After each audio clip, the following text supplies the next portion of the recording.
Bom dia, tudo bem? Bem-vindas, bem-vindos. Meu nome é Leandro Ardito, eu sou sócio da PwC aqui no Brasil. Além dos meus chapéus técnicos, né, de auditoria, eu sou responsável também aqui pela área de sustentabilidade corporativa. A gente tem as ações sociais, a parte de meio ambiente, nosso compromisso Net Zero com o nosso time. E é um prazer imenso recebê-los aqui. É um prazer também falar para quem está ouvindo de casa. Eu sou um homem branco, tenho cabelo castanho, estou usando uma calça jeans, uma camisa listrada e estou usando um pullover azul. Atrás de mim tem um painel muito bonito, que é o objetivo e o motivo da gente estar aqui, que é sobre a pesquisa, o estudo global feito pelas essas referências, né, a CATU e Global Scan, que é Vida Saudável e Sustentável 2023. Então, um prazer muito grande, uma satisfação muito grande tê-las e tê-los todos aqui. Nossa área de sustentabilidade corporativa, está aqui a Mari, que faz um trabalho bastante importante com a gente tem a área social, hoje a gente finaliza também, a gente conclui o segundo time, a segunda turma do nosso projeto Access Your Potential, onde a gente tem um projeto de mentoria de 8 semanas com 200 jovens, é a segunda turma do ano, então são 400 jovens por ano em estado de vulnerabilidade que a gente faz esse projeto de mentoria, que é uma troca de experiência, como preparar um currículo, como se comportar numa entrevista de emprego, tentando, né, prepará-los ou trocar alguma experiência de alguma forma para o mercado de trabalho. E a gente também tem o nosso compromisso Net Zero dentro da nossa área de sustentabilidade. A gente já atingiu aqui, embora o compromisso global da PwC esteja em 2030, aqui na PwC Brasil a gente já atingiu as metas de redução de 50% e da compensação daquilo que a gente não consegue. Então, tudo isso para dizer o seguinte, eu já vou parar aqui porque as estrelas estão aqui, Hélio e Álvaro, eu já vou passar para o Hélio. De novo, parabenizo pelo projeto, pelo estudo, pela pesquisa. Sejam muito bem-vindas e bem-vindos, é muito bom tê-las e tê-los aqui na nossa casa, e um abraço para quem está online também, e já passo para o Hélio para a gente já iniciar aqui. Muito obrigado. Muito obrigado, Leandro. Somos nós que agradecemos a você e a PwC por nos oferecer esse espaço maravilhoso para lançar a pesquisa. Até estava dizendo para o Leandro que daqui para frente o Álvaro e eu vamos ter uma grande dificuldade, porque isso aqui é bom demais. E aí, como é que a gente vai fazer para conseguir outros? O Leandro já ofereceu para o ano que vem. Então, está feita a negociação. Muita satisfação em abrir esse evento. É a 5ª pesquisa que a GloboScan e a CATU fazem aqui no Brasil. A GloboScan faz internacionalmente. O Brasil, nós do CATU analisamos e divulgamos em conjunto os resultados. Que, além de agradecer a PwC, eu quero agradecer também a WWF, a Gabriela, nosso parceiro institucional, e os patrocinadores da pesquisa, Ambev, ASICS, Açaí, Mercado Livre, PepsiCo, Grupo RD, Raia Drogasil e Unilever. Sem esse apoio, a gente não teria realizado a pesquisa. Eu tenho muita alegria de ver uma pesquisa durante 5 anos, num país em que as coisas têm vida curta. Nós temos vida longa. Aliás, é uma vida que já vem há mais de 20 anos, de uma parceria que a CATU mantém com a GloboScan desde o início da nossa atividade, que foi em 2001. Então, muito obrigado pela presença de vocês. Vou passar para o Álvaro para a continuidade da abertura. Obrigado, Hélio. Bom dia a todos, todas, e bem-vindos. O Hélio, faço das palavras do Hélio minhas também. É um prazer a gente estar, como GloboScan aqui, realizando mais uma vez o lançamento dessa pesquisa em conjunto com a CATU. Lembrando que essa é uma pesquisa global que a gente faz em 31 países, e aqui a gente faz pioneiramente esse aprofundamento, porque a gente tem um parceiro como a CATU e porque a gente tem também uma rede de apoiadores, organizações e empresas que conseguem também nos apoiar e nos dar condições de fazer esse mergulho no pensamento do consumidor brasileiro. Então, isso é muito bom. Eu vou já direto, porque a gente decidiu dar um tempinho para as pessoas chegarem nesse dia complicado, chuvoso de São Paulo, né? Tem muitas pessoas online também, e eu já vou direto para apresentar, fazer uma rápida apresentação dos resultados. É importante a gente lembrar que o que a gente está tornando público hoje é uma parcelinha, né, do que a gente tem no conteúdo total da pesquisa. Nós tornamos público, todas as pessoas poderão ter acesso a algo que representa aí mais ou menos uns 25% das descobertas do estudo, né? E nos colocamos à disposição para levar o estudo completo para organizações que tenham interesse. E é só entrar em contato com o pessoal de parcerias do Acatu. Novamente aqui, só para marcar os nossos apoiadores e patrocinadores. Então, novamente, muito obrigado. Sem eles, a gente não conseguiria fazer esse trabalho. Eu vou direto, então, aos resultados. Vou ficar um pouquinho de lado aqui para enxergar também a tela. E vamos lá. Primeiro, Hélio, por favor, ninguém melhor do que você pode explicar o Acatu. Então, por gentileza. Bom, a minha explicação do Acatu vai começar dizendo que nós, felizmente, contratamos recentemente o Lúcio Vicente, que está ali, que é o nosso passou a ser o nosso diretor-geral, e o Hélio, que está à frente do Acatu há 23 anos. Para mim, 23, para o Acatu, 22,5. Mas comecei em setembro, e o Acatu em março. Então, nesses 22 anos e meio, eu dei a minha contribuição, vou passar para o conselho, e o Lúcio, com muita competência, com a experiência que ele tem, com o entusiasmo que ele tem, vai levar adiante o Acatu, e eu fico muito contente com isso. O Acatu tem, como eu disse, então, 22 anos e meio, é uma ONG sem fins lucrativos dedicada a sensibilizar e mobilizar o consumidor brasileiro para um consumo consciente. Nós definimos o consumo consciente como sendo um consumo com o melhor impacto.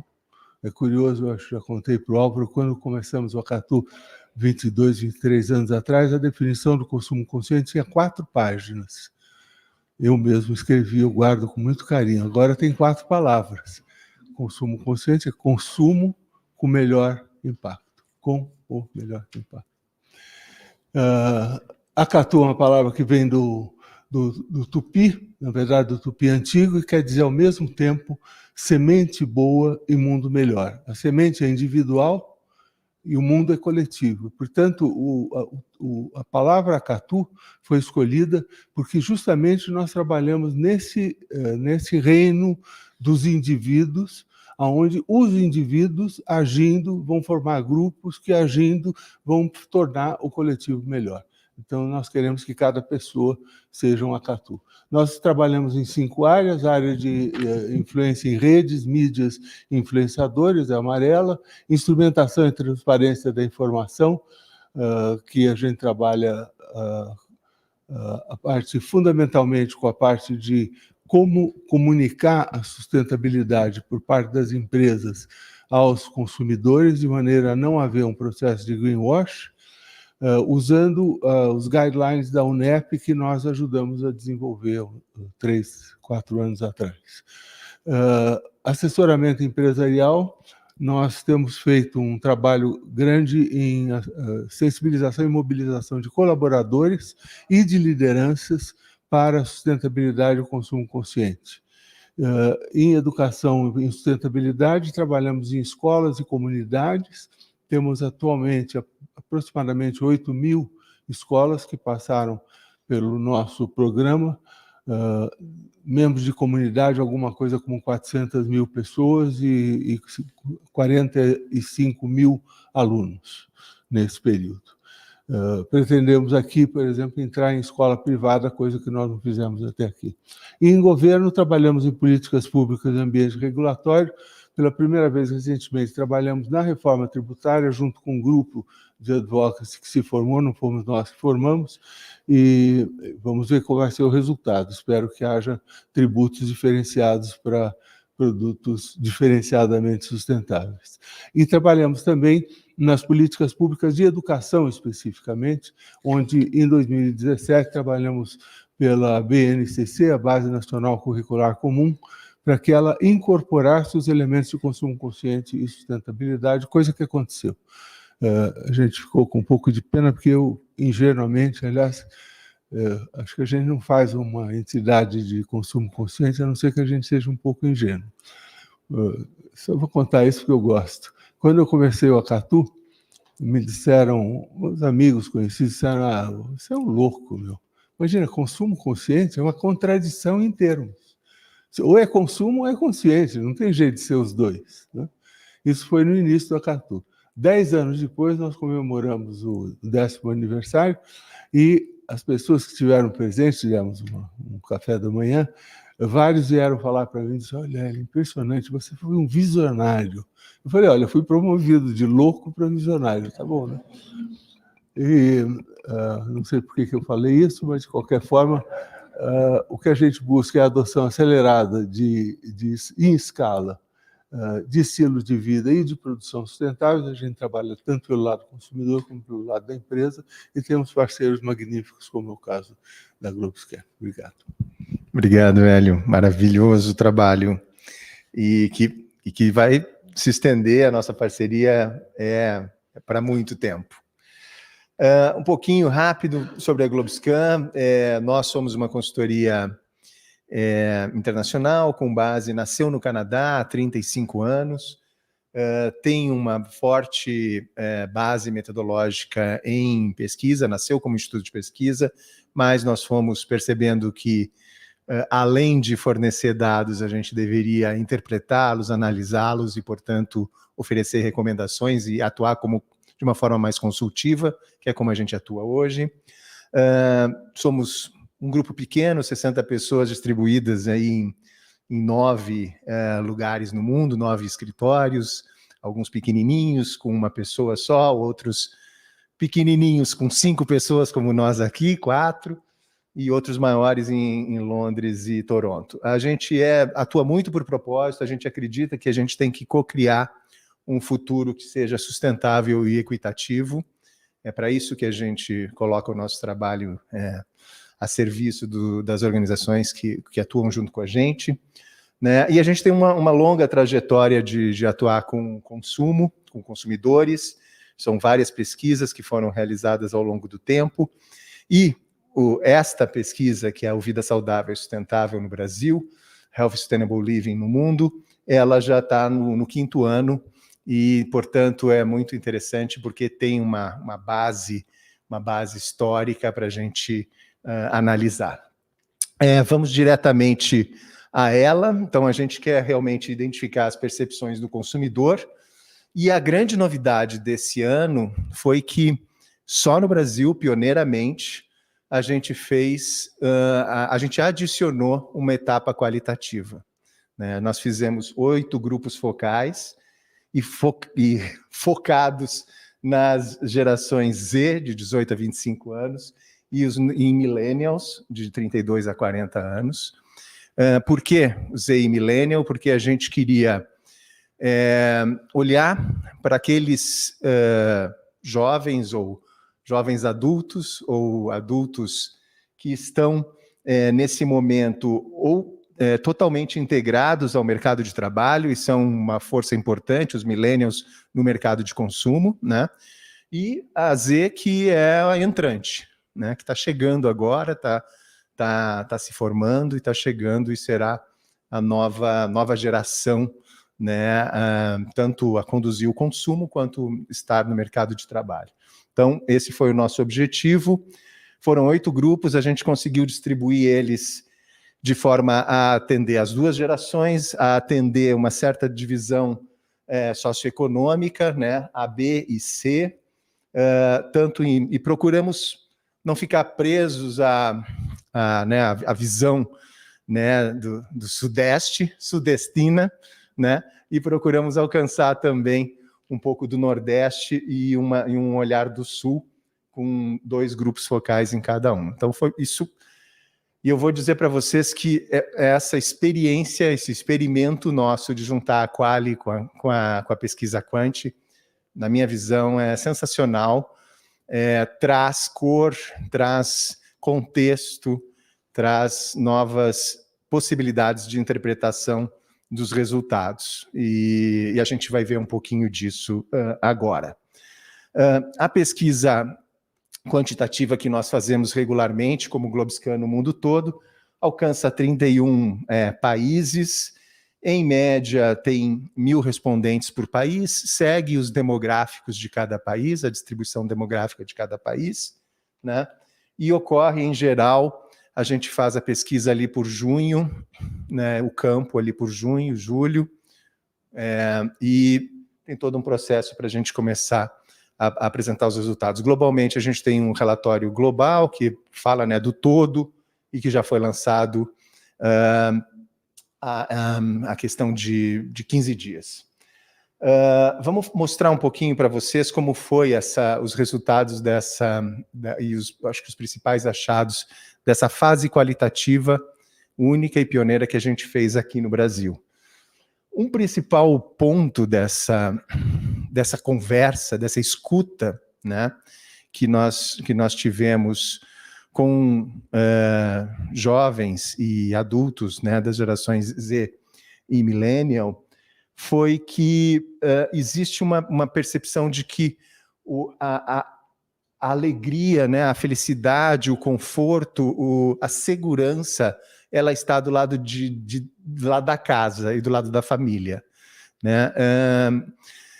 Eles transmitiram o tempo todo, quando a gente perguntava para eles como é que você se sente bem, aonde você se sente bem, o que te faz sentir bem e tal, sempre trazendo para o que eu consigo prover para minha família, o que eu consigo trazer para dentro de casa, o que eu consigo trocar em casa.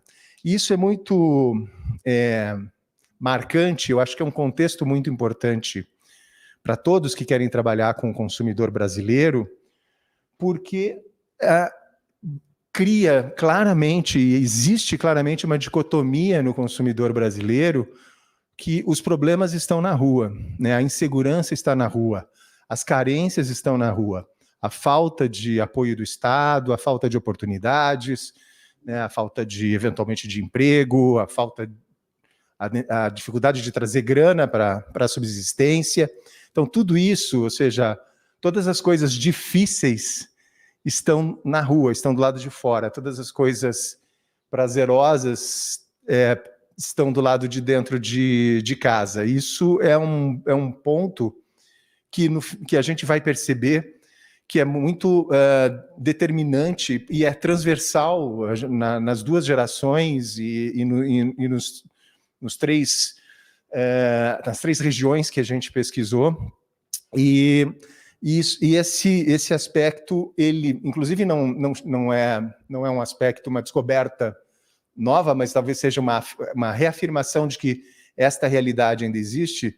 Essa descoberta, a casa versus a rua, é de um antropólogo, Roberto da Mata. Em 97 ele lançou um livro a respeito, e em 25 anos a gente continua com esta realidade. Então é muito, eu diria que está muito incrustado na mentalidade do brasileiro médio, né, que a gente está falando aqui. E o que isso tem a ver com sustentabilidade? Isso tem a ver que a sustentabilidade está do lado da rua, né? Ou seja, o socioambiental está muito, muito, muito presente do lado de fora, embora existam interações, né, socioambientais dos indivíduos dentro de casa, né, para com, né, o mundo exterior, mas a percepção de que o socioambiental pertence ao lado de fora, ao lado da rua, cria já uma certa barreira, né, no mínimo psicológica, né? Então, a gente já tem esse aspecto e, portanto, o fato do socioambiental pertencer ao mundo exterior faz com que a gente tenha, como organizações, que aproximar isso para dentro deste mundo, né? Do mundo da casa, do mundo da família, que tanto o brasileiro preza, né? Então, esse é um aspecto muito importante. E a sustentabilidade, né, idem, além de ser um termo difícil, quando a gente pergunta o que é sustentabilidade, ainda hoje a gente ouve uma gama de respostas que, de um lado, é muito superficial, de outro lado, é muito conectada com o meio ambiente, né, com questões básicas de meio ambiente, e com ainda um bocado de desconhecimento, né? Mas a sustentabilidade, ela também, né, ela também está neste mundo distante, né, que é um mundo exterior, né? Então, é muito importante a gente ter isso em mente para quando a gente vai propor, né, ações com os consumidores e comunicação com os consumidores para que eles possam bem reagir, bem entender a essas mensagens. Nós procuramos também tentar estabelecer qual era a relação, se existia uma relação entre ser sustentável e ser saudável. Ela não vem espontaneamente, essa correlação, ela tem que ser provocada, e ao ser provocada, aí começam a surgir boas percepções, né? Não vem num primeiro momento, mas depois alguém é capaz de dizer que uma sociedade sustentável tende a ser uma sociedade mais saudável, né? Que bom, né? Enfim, um outro aspecto muito importante, eu acho, dessa fase qualitativa é que as práticas que são reconhecidas como sustentáveis são práticas que, de alguma maneira, foram fruto de vivência, foram fruto de experiência, né? E aí eu acho que a gente tem um insight importante, né? Porque se fala de água, né? Se fala de resíduos, se fala de alguma forma de consumo consciente, mas são questões sempre trazidas para a vida prática, né? Tomar banho rápido, e a gente ouve pessoas dizendo que não conseguem, que lamentam que não conseguem, economizar água ao escovar os dentes e lavar a louça, aproveitar a água da máquina, não jogar o lixo na rua. A questão da reciclagem é percebida muito também por conta de uma contribuição social, né? Então, se percebe que reciclar lata, reciclar papelão, né, traz benefício para alguém, né? E isso já é uma infraestrutura estabelecida, esse é um aspecto muito importante, né? A gente vai falar um pouquinho das barreiras ali na frente. Tudo tem a ver com o que você oferece de infraestrutura e o que você oferece de experiência para que os indivíduos comecem a adotar novos comportamentos, né? Então, e também está tudo muito ligado a essa questão da insegurança financeira, ou seja, se lá atrás a gente vê que a questão da rua e da casa está muito ligado também a um grande determinante, que é um determinante financeiro, a impactar as decisões das pessoas, aqui também as experiências, então, eu economizo energia porque eu sei que se faltar energia, ela vai ficar mais cara, né? Vai ter a história da bandeira e tudo mais, ela vai ficar mais cara e vai afetar a minha já difícil vida, né, de orçamento familiar. Se eu já vivi racionamento de água, então tem várias cidades onde já houve racionamento de água, acho que até o último verão, em Curitiba, por exemplo, teve racionamento de água. Então, eu já sei o problema que é viver sem água, né? Então, eu tenho uma certa consciência em relação a isso. Eu percebo o valor econômico que existe em reciclar lata, né? Ou papelão, aquilo que que já existe uma infraestrutura, ainda que seja precária, ainda que seja socialmente limitada, né, por meio do processo dos catadores, ela está aí, ela está presente, ela está beneficiando pessoas, né? Então, de novo, a gente tem a questão dos limitantes que estão ali e da experiência sendo bastante perceptível e definindo bem como as coisas, em que medida as pessoas se aproximam da sustentabilidade, né? Existem potenciais influenciadores, né? Então se menciona a possibilidade, o ponto de venda, a experiência no ponto de venda é muito forte, as embalagens, né? As comunicações de um modo geral, mas cada vez mais o que as pessoas experimentam é aquilo que elas conseguem melhor perceber e levar adiante do ponto de vista de sustentabilidade. Indo para a parte quant, fazendo as conexões entre o que a gente ouviu nos grupos focais e o que a gente percebe na pesquisa com 1.000 brasileiros, primeiro, a gente pergunta todos os anos a respeito da percepção sobre a seriedade dos problemas globais. É interessante que os brasileiros seguem tendo uma sensibilidade aos problemas globais que parece maior do que a média global. Vocês vão ver ali no azul mais escuro, é o de 23 do Brasil, e no verde é a média global. Em praticamente todos os temas, ou na grande maioria dos temas, o brasileiro considera muito sério, em grande maioria, em muito maior número do que a média global, né? Eu acho que isso aí é agora uma ilação minha, tem muito a ver com essa pressão que o brasileiro vive em relação a tudo que acontece do lado externo, né? Tudo que acontece. Então, são todas questões relacionadas à vida, né, em sociedade. A água são os dois primeiros aspectos, poluição e escassez de água. Então, isso aqui é algo muito importante, como água surge com força nesta pesquisa. Pobreza, os conflitos armados, né, o esgotamento dos recursos naturais, tudo isso surge como problemas considerados muito sérios.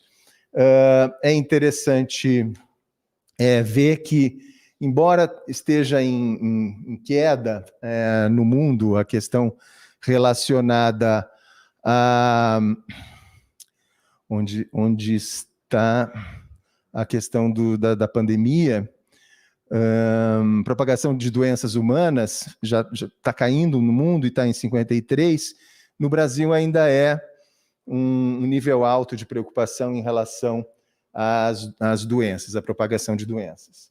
Quando a gente olha pelo recorte geracional, a gente vê que, de um modo geral, há uma certa similaridade, né, entre o que pensa cada uma das gerações, né, mas com alguma ênfase aqui a colar. Por exemplo, os mais velhos, a geração Baby Boomer, tem um pouco mais de atenção às questões relacionadas a direitos humanos, né?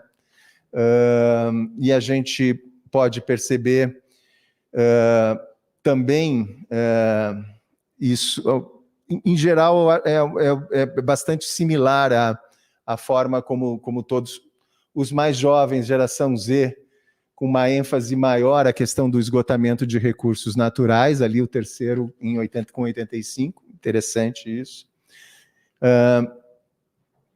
Avançando um pouco, essa é uma pergunta muito importante, que é de intencionalidade, né? Nós perguntamos sobre se você gostaria de mudar, né, o seu estilo de vida e tornar ele mais ambientalmente amigável ou saudável. E você percebe que 6 em 10 brasileiros, pelo menos, querem ter um estilo de vida mais ambientalmente amigável, né? e 7 em 10 querem ter um estilo de vida mais saudável. É interessante essa pequena ênfase no saudável, né? Muito provavelmente, e aí a gente faz um paralelo com a parte qualitativa, o saudável está muito mais próximo da família, está muito mais próximo de você, do aqui e agora, enquanto que o ambientalmente amigável tem uma certa distância, uma distância no tempo, uma distância no espaço também, né? Mas, de todo modo, para todas as gerações, há uma intencionalidade alta, né? Mais de 50% sempre, e batendo em 70% e mais de 70% na parte de ser saudável. Quando a gente olha a prática, a gente vê que, em geral, 1 em 4 acredita que já fez mudanças importantes, grandes mudanças, em praticamente todas as gerações, e praticamente 1 em 3 entende que já fez mudanças importantes do ponto de vista de ter um estilo de vida mais saudável, né? Quando a gente avança para as questões relacionadas aos comportamentos em si, a gente vê que os comportamentos dos brasileiros é muito semelhante ao comportamento da média global. Então, comer comida saudável, exercitar-se, andar a pé ou de bicicleta para se locomover, comprar produtos com ingredientes naturais e orgânicos. De uma certa maneira, o brasileiro segue, né, um padrão e uma média global no que gostaria de fazer, no que faz, no que diz fazer em relação a determinados comportamentos. A única diferença está no vegetarianismo e no veganismo, que é um tanto abaixo, né, pelo menos 10 pontos abaixo da média global, ou seja, a gente ainda está um tanto distante, né, do ponto de vista de adoção de uma dieta mais plant-based no Brasil. Olhando pelas gerações, a gente também enxerga bastante essa paridade, essa similaridade em relação às atuações, às decisões e como que as pessoas, que cada um faz em cada geração. Acho que tem um destaque ali entre andar a pé e de bicicleta e se locomover entre os mais velhos. Interessante isso, os mais velhos procurando, né, hábitos saudáveis, né? E de um modo geral, os mais jovens também, talvez aí por uma questão de tempo, por uma questão, né, os mais jovens talvez uma questão financeira, os mais velhos por uma busca de um comportamento saudável e de um impacto aí na sua extensão aí de vida. Mas, de um modo geral, é bastante similar a adoção geracional por comportamentos. Quando a gente olha também outros comportamentos, como desligar a água, quando vai aplicar sabonete, shampoo, creme dental, economizar em refrigeração, isso antes da onda de calor que a gente viveu, é importante, isso aqui foi em junho, né? Compra de produtos que não são testados em animais, e etc. Também uma certa similaridade e paridade entre a adoção dos comportamentos no Brasil e a adoção dos comportamentos em média no mundo. Este aqui é um ponto chave do estudo que trata das barreiras, então, ou seja, o que é limitante para você adotar estilos de vida mais saudável e sustentável. E segue crescendo, né, esse entendimento de que o custo é um grande limitador. No Brasil, em 21 estava em 48, em 23 foi para 57, é bastante superior à média global, né? E, portanto, é um grande ponto que conversa muito com o que a gente ouviu na pesquisa Qualy, né? não há apoio suficiente do governo, até houve uma queda de 21 para 23, está ali mais ou menos próximo da média global. Houve também uma queda, não há apoio suficiente das empresas. Interessante essa percepção de que, de alguma maneira, talvez existam mais condições para se ter um apoio, ou, digamos, uma percepção de apoio maior, né? Mas ainda insuficiente por conta, enfim, do custo de vida, ainda está impactando muito, né?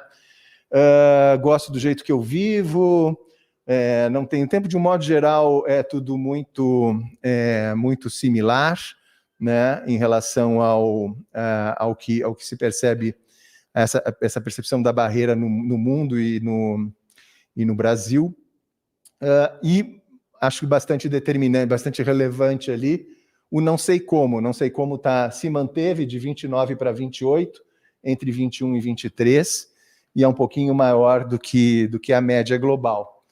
Então, quando a gente olha a divisão por gerações, é interessante a gente ver como sobe o não sei como entre a geração Z, ou seja, os mais jovens, 34% dos mais jovens dizem não saber como, né, atuar para ter uma vida mais saudável e sustentável. Entre os millennials isso já vai para 30%, é um pouco menos entre os cinquentões da geração X e entre os baby boomers, né? Mas é importante, eu acho, aqui tem quase um pedido, né? Me ajuda a te ajudar, assim. Ou seja, os mais jovens querem, mas precisam ou de condições de infraestrutura que permita que eles colocam a intenção em ação, né? Ou mesmo de informação, porque também se percebe, e isso está no estudo qualitativo, que há uma falta houve uma falta de educação na fase mais fundamental, educação ambiental e educação de sustentabilidade.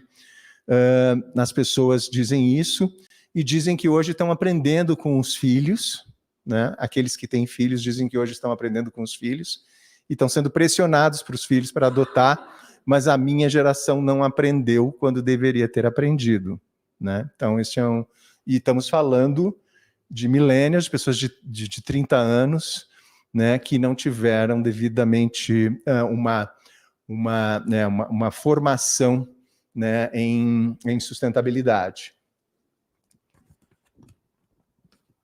Seguindo, nós vamos olhar, então, um pouco mais para comportamentos bem relacionados à compra, né? Então, a gente pergunta se nos últimos 12 meses você comprou mais, menos ou a mesma quantidade de opções ecologicamente corretas, digamos assim, né, em categorias, e a gente vê que se destaca mesmo alimentos e bebidas, né? Eu acho que aqui, novamente, tem uma conversa com aquela intencionalidade de ser mais saudável, né? E com uma oferta, né, crescente, tem todo um movimento nessa direção, e talvez conseguindo superar, de alguma maneira, a barreira do custo, né? Também é importante levar isso em consideração. Depois a gente vê produtos de cuidado pessoal também, e a seguir vários outros itens sem grande diferença em relação à média global ou impacto. Interessante perceber que os dois que estão acima, alimentos e bebidas e produtos de cuidado pessoal, estão bastante próximos da vida da casa, da vida pessoal, né? E estão bastante próximos daquela intenção de ser mais saudável. Aqui o interesse é 100%, ou seja, você tem interesse em comprar produtos sustentáveis, você tem interesse em comprar produtos saudáveis, Ok, essa pergunta é só uma check, né? Vamos confirmar. Tenho, é claro que eu tenho interesse. O problema é como, né? O problema é o que e como, né?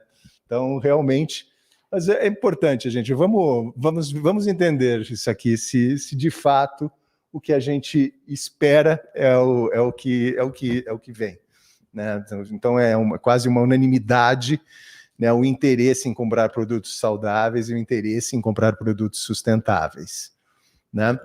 Terminando, para a gente já ir para a conversa, que a gente está praticamente aqui chegando no momento mais esperado, que é uma troca de opiniões nossas. Então, como os consumidores são informados, né, os consumidores querem ter mais informação? Sim, querem, e inclusive, eu acho isso é coerente, se a gente diz que 25% pelo menos dos nossos consumidores não sabem como, é porque eles querem ser melhor informados, né?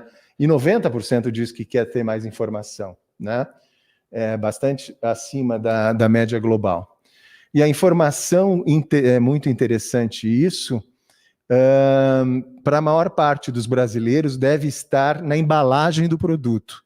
Isso é algo que a gente já falou no ano passado, para quem participou de alguma maneira do compartilhamento dessa pesquisa, e eu acho que aqui ficou mais forte neste ano, que é uma certa percepção de que o que está escrito na embalagem tem um compromisso ali, né? Ou seja, o produtor, né, de alguma maneira ali colocou, né, claramente o seu compromisso de que aquela informação é uma informação verdadeira, é uma informação que pode ser questionada, que precisa, né, que é accountable, né, que tem que prestar contas sobre aquilo, né, e eu quero mais ver, eu preciso ver isso, né, porque isso vem direto de quem está produzindo, né, então eu acho isso muito, muito importante, essa percepção de que a embalagem hoje está falando muito com o consumidor, né, sob o ponto de vista de sustentabilidade e saudabilidade, né. Publicidade, aplicativa e os demais meios e tal e possibilidades estão bastante abaixo. E aí eu lembro, estava conversando aqui com uma amiga do varejo e a gente estava falando sobre a importância da comunicação no ponto de venda e como a comunicação no ponto de venda é muito percebida, né? Tá aqui, o ponto de venda é a embalagem de quem está, né, de quem está gerando uma experiência, né, para o consumidor, né? Então, embalagem, eu diria ali até estendendo, né, ponto de venda e tudo mais, é onde e conecta com aquela nossa conversa sobre a experiência, deles colocando que o que eles experimentam, o que eles experienciam é de fato aquilo que pode promover consciência, pode promover uma mudança de comportamento, desde que haja as condições para isso, desde que haja condição financeira, desde que haja infraestrutura para tal. Aqui a gente percebe o quanto que onde as empresas melhor comunicam seus atributos ecologicamente corretos, não tem muita variação, produtos de cuidado pessoal, produtos de beleza, aqui há um espaço muito grande para melhoria, né? Não se percebe muito essa comunicação, né, nos produtos, né? O grau de confiança, a gente vê é bastante interessante, que varia um pouco de produto para produto. No caso dos alimentos e bebidas embalados, neste caso, os millennials mostram ter um grau de confiança maior, né? O que já acontece diferente quando a gente fala de cuidado pessoal, os mais jovens e os mais velhos nas pontas, de geração Z e baby boomers. Geração Z também mostra confiança em produtos de limpeza, produtos de beleza, assim como os baby boomers estão nas pontas, a maior confiança. Enfim, interessante a gente perceber que determinadas gerações reagem de forma diferente ao que é comunicado nos produtos, né? Atributos, né, que geram também maior confiança, né? O que faria você, né, seu nível de confiança nas seguintes declarações, qual é o seu nível de confiança. Então, ser um produto que não é testado em animais, impacta fortemente millennials, é um produto que é totalmente reciclável, impacta tanto millennials quanto geração X, o produto é de origem vegetal, impacta jovens, geração Z, também geração X, e assim por diante. Você percebe que os mais velhos são menos impactados por esse tipo de afirmação, né, ou atributo, né? Bem, como eu disse, tem muito mais. Esse aqui é só um pequeno extrato, está público a partir de hoje. Agradeço muito ao esforço de todas as equipes que estiveram envolvidas. E agora, nós vamos para a parte ainda mais interessante dessa nossa sessão, que é uma troca de ideias, né? Eu vou pedir para o Hélio vir aqui comandar esse novo momento, né? E também vou chamar para participação. Felipe, você quer, por gentileza, aqui? Oi, pessoal. Queria chamar, então, a Laura Mota, do Mercado Livre, por favor. A Gabriela Yamaguchi, do WWF Brasil. Ambas nossas patrocinadoras aqui da pesquisa. Hélio Matar. E você continua aqui com a gente, Álvaro. E da PwC, o Vinícius Rego. Tá por aí? Tá chegando. A gente pode começar?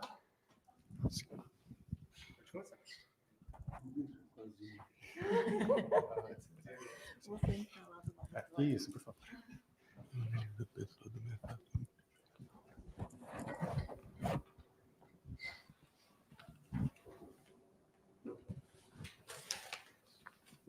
Muito bom. Muito obrigado, Álvaro, pela ótima apresentação, nos contando sobre as principais características que a gente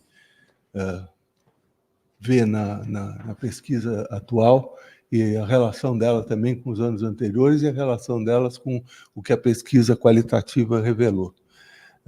O que a gente tinha pensado era de eu fazer um pequeno resumo, eu vou falar sobre 2 ou 3 coisas e depois fazer 1 ou 2 perguntas para a gente debater. Quanto ao pequeno resumo, o que eu queria trabalhar com vocês um minutinho é basicamente as conclusões da pesquisa qualitativa e o que isso significa para as empresas, de um modo geral, e para o trabalho junto ao consumidor. Então, quando a gente diz que a casa é o local seguro, a rua é o local inseguro, e que o inseguro é mais distante, e que o socioambiental está nesse espaço mais distante, quando a gente diz que a gente quer que o consumidor se importe com as questões socioambientais, exatamente o impacto sobre a sociedade, o meio ambiente, que é o que interessa a nós, que trabalhamos em sustentabilidade, todos nós aqui, que o consumidor incorpore o impacto que as suas ações têm sobre a sociedade, têm sobre o meio ambiente. Então, se o consumidor vê como distante o socioambiental, o que nós queremos, é bastante óbvio dizer dessa forma, é aproximar o consumidor dos elementos socioambientais. Até para efeito do consumidor, a gente quer aproximar para que ele se importe e, segundo, para que ele se empodere na sua ação. Porque se ele achar que é distante, provavelmente ele vai achar que é de um terceiro qualquer. O governo vai fazer, a empresa vai fazer, e eu, consumidor, não tenho muito a dizer a esse respeito. Então, tem algumas condições aqui que precisariam existir, já relacionando com outras das condições da pesquisa qualitativa, que trariam o consumidor mais para perto. O primeiro fator é o fator da interdependência. Quando o consumidor diz que está distante o socioambiental, é que ele não está se percebendo como parte do processo em que esses impactos estão ocorrendo. Então, se ele perceber, se ele entender, compreender que a interdependência levará ele ou ela a ser impactado pelo socioambiental diretamente, pode levar tempo, pode não ser no primeiro momento, mas ele vai ser impactado. Esse é um primeiro fator que traria para perto. Um segundo fator que traria para perto é a gente conseguir aproximar, essa é a conclusão da qualitativa, aproximar da... Olá. Tudo bem? Aproximar da pesquisa, do que a pesquisa qualitativa nos ensinou, que é aproximar da ação. Então, aí a pergunta é: o que significaria trabalhar o consumo do ponto de vista da ação e do ponto de vista do impacto socioambiental? Essa sequência que vai fazer com que o consumidor esteja mais perto do que está acontecendo e considerar que ele é parte desse ecossistema. Ele vai ser afetado e ele gostaria, portanto, por ser afetado, ele gostaria de se empoderar para poder agir e mudar essa situação no socioambiental. Então, esses elementos de faltar perceber a interdependência, de aproximar da ação, trabalhar o consumo consciente na prática, quer dizer, todos os trabalhos que a gente vem fazendo, por exemplo, quando a gente faz formação de colaboradores dentro de empresa, o trabalho é feito em workshops presenciais. E uma das coisas que é central nessa conversa é que cada um que esteja lá, nesse workshop, traga a experiência pessoal. Porque é com isso que o consumidor consegue se relacionar, que não é distante, né?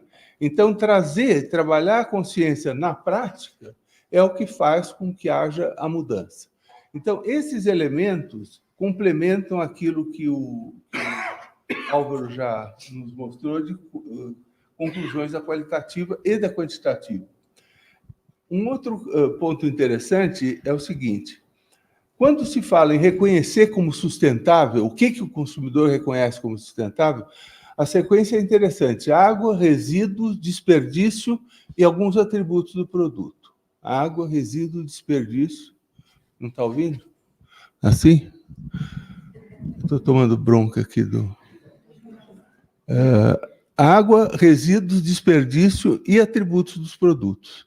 É interessante porque isso coincide, quer dizer, ele reconhece como sustentável o mesmo que, há 20 anos atrás, quando nós iniciamos a fazer pesquisa sobre o consumo, e a gente colocava de bate-pronto a pergunta: o que você acha que é sustentável? O que você acha que é consciente no consumo?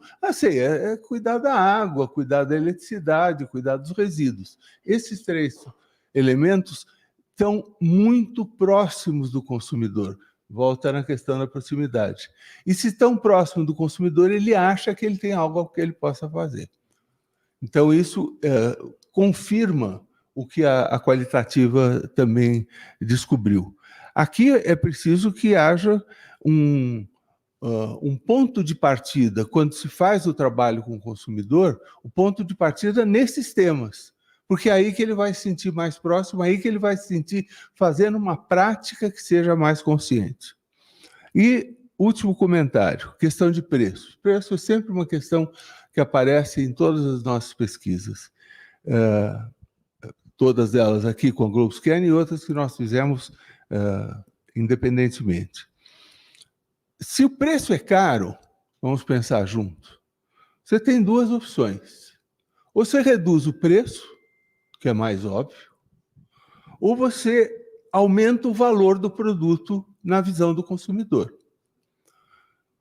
Se essa caneta é cara, eu posso torná-la mais barata, ou eu posso dizer para o consumidor: essa caneta tem algumas qualidades que fazem com que a comparação dela com outros produtos tenha que se dar num outro conjunto de produtos, não no mesmo conjunto de produtos.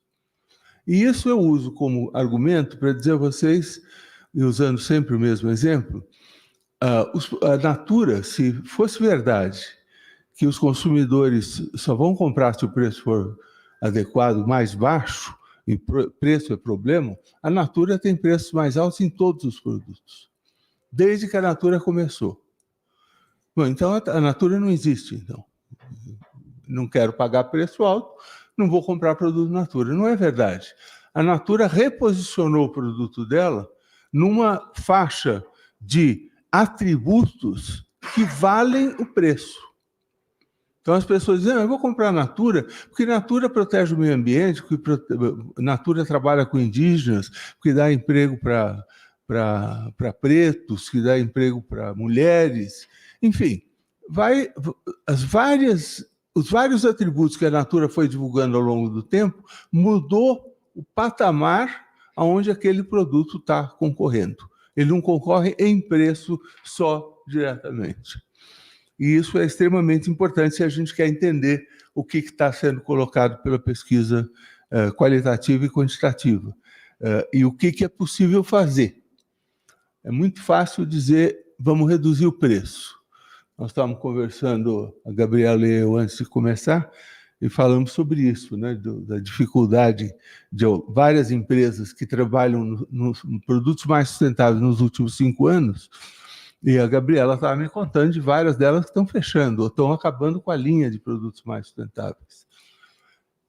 A gente pode dizer, é claro, o produto é mais caro. E eu diria, não, o produto não é mais caro. O produto está sendo comparado na referência errada. Precisa conseguir que o produto seja comparado com um produto da mesma referência, com os mesmos atributos, que não seja só preço e qualidade, mas sejam impactos socioambientais. E aí talvez consiga fazer essa passagem. Aí a gente comentava, né, Gabriela? Não é fácil essa comunicação e a gente pode conversar sobre ela. Muito bem, então esses são alguns comentários que eu queria fazer sobre a apresentação inicial, e agora vou passar inicialmente para a Gabriela, depois para a Laura, e depois, desculpe, você chegou depois? Para o Vinícius, Hélio. Vinícius da PwC. Perfeito. Claro. Oi, Vinícius, tudo bom? Tudo bom, Hélio. Bom dia a todos. Bom dia, Gabriela. Bom dia, Álvaro. Bom dia, Hélio. Então, a pergunta é a seguinte, como é que esses insights que a pesquisa mostrou, as duas pesquisas, qualitativa e quantitativa, mostraram, como é que esses insights podem contribuir para mudar as estratégias de ações onde quer que vocês estejam? Sejam estratégias de ação da WWF, do Mercado Livre ou da própria PwC. Né? Então, você quer começar, Gabriela? Pode ser, Hélio. Obrigada. Bom dia a todos e todas. E vou pegar o gancho dessa conexão muito importante que você trouxe, que é qual é a metodologia que a gente adota ao fazer a valoração de um produto, de um serviço.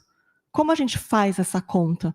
Eu não me esqueço de uma referência que se tornou basal para a sustentabilidade, que tentou mensurar o valor da natureza, da biodiversidade, uma conta que Jeffrey Sachs fez, do ponto de vista de dizer, a natureza tem um valor financeiro para os mercados e para os negócios que é crucial, vamos colocar um valor na natureza. E hoje, no contexto que é digital, o que a pesquisa realizada pelo Ocatu e pela Globescan indica faltou um fator nessa equação, como o Ocatu sempre lembra, faltou o fator exatamente social, da contribuição social que esses produtos e esse novo modelo de negócios traz para esses produtos.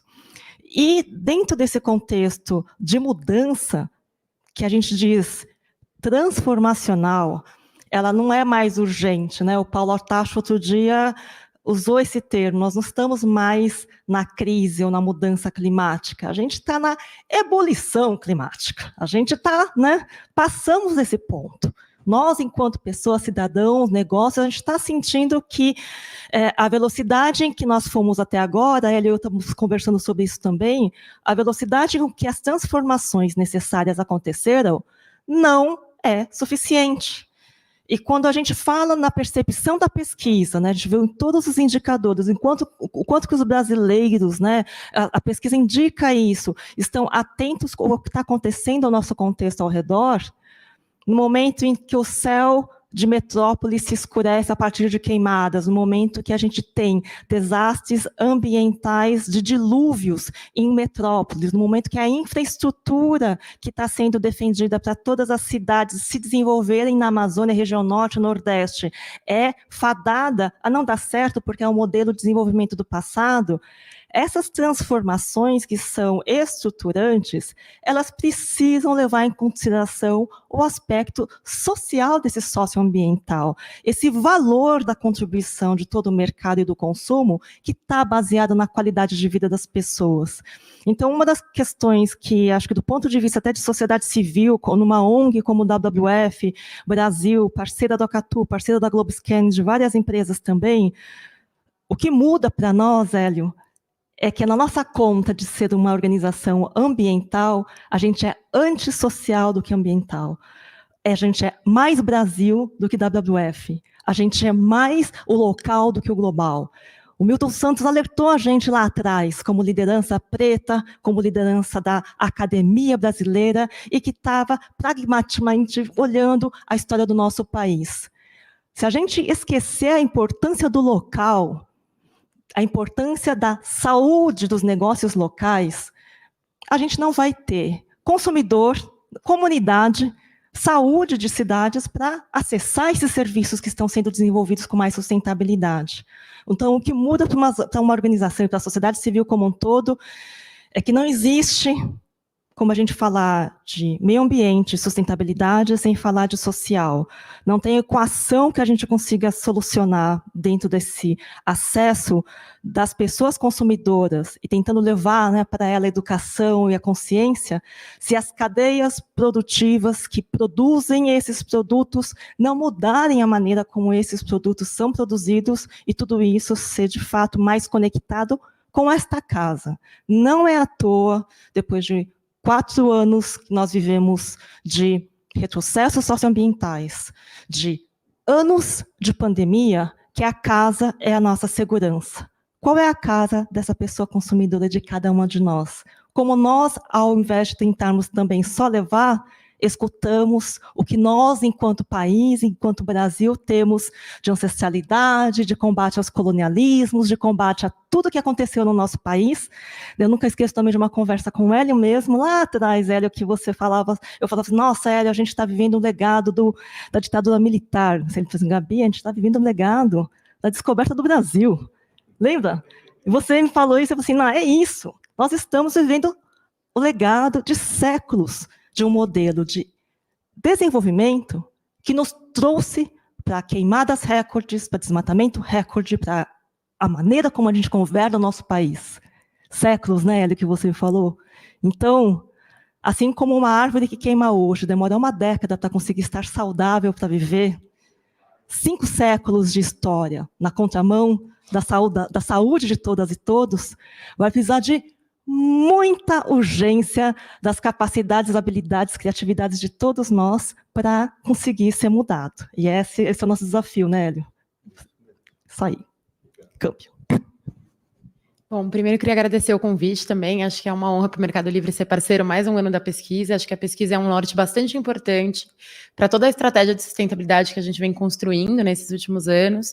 Então, o Mercado Livre hoje tem, desde 2019, uma categoria de produtos com impacto positivo, que a gente vem justamente tentando dar visibilidade para produtos que estão gerando algum impacto socioambiental, e aí a gente vem monitorando o comportamento dessa categoria. Então, a gente vem gerando dados para entender como que o consumidor tem buscado, quais são os produtos que têm chamado mais atenção, como que está a oferta, como que está, inclusive o comportamento geracional dentro da plataforma do Mercado Livre, já que muitas pesquisas apontam que quem quer consumir de forma mais sustentável prefere consumir online. Então, o Mercado Livre, acho que como uma grande plataforma de varejo que tem um alcance, está lidando com todas as contradições e todos os desafios que é ser uma plataforma de consumo e falar de sustentabilidade, mas vem olhando muito como que a gente pode dar visibilidade, apresentar esses produtos para o consumidor, e acho que muito dos desafios que o Hélio trouxe, né? Acho que olhando para a pesquisa, tem 3 oportunidades que eu queria destacar, né? Acho que uma é isso que o Hélio traz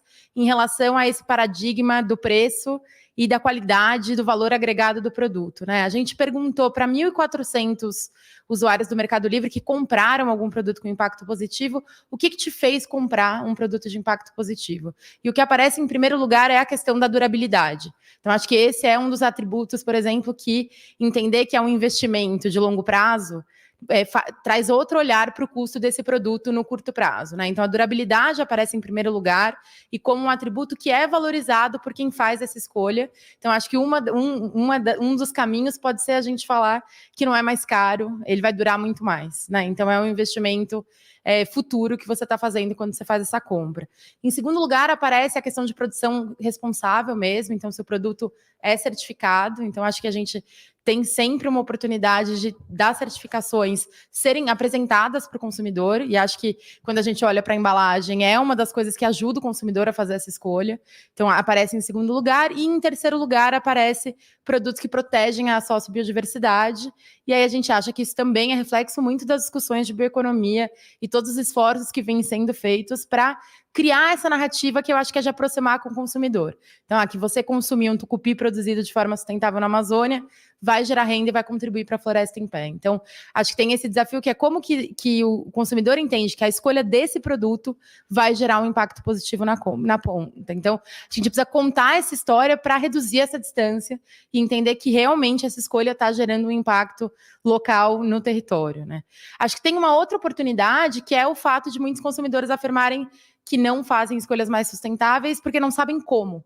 E eu acho que aqui as organizações, as empresas e as marcas têm uma oportunidade muito grande de investir em educação e acho que educar o consumidor. A gente sempre fala no Mercado Livre que a oferta educa.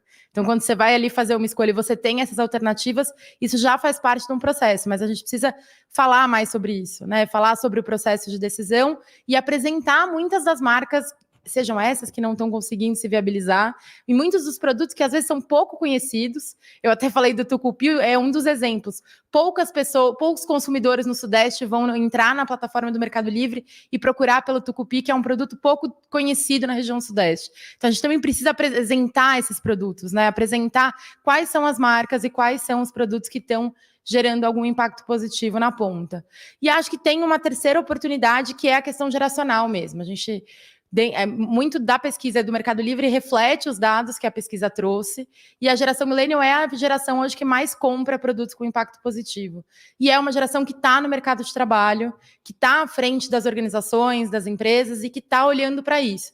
Então, vem crescendo o consumo da geração Z, mas a gente sabe que a preocupação financeira nessa geração e a questão financeira ainda é uma barreira para fazer escolhas, inclusive muitas vezes de ter escolha, né, que também não é uma realidade de todos os brasileiros, mas a gente tem uma oportunidade na geração millennial, que é a geração que hoje está na tomada de decisão e começa a ter renda para fazer essas escolhas. Então, acho que eu destacaria essas 3 oportunidades. Muito bom, Laura. Seguindo na sua pegada geracional, eu sou o Vinícius Rego, sou sócio da PwC e sou líder do pilar de gerações aqui na PwC. E, obviamente, que eu fiz a leitura da pesquisa com esse viés geracional. E tem alguns temas que me chamam muita atenção, que me parecem, inclusive, antitéticos ou paradigmáticos, né? Usando aí palavras que o Hélio costuma gostar de utilizar.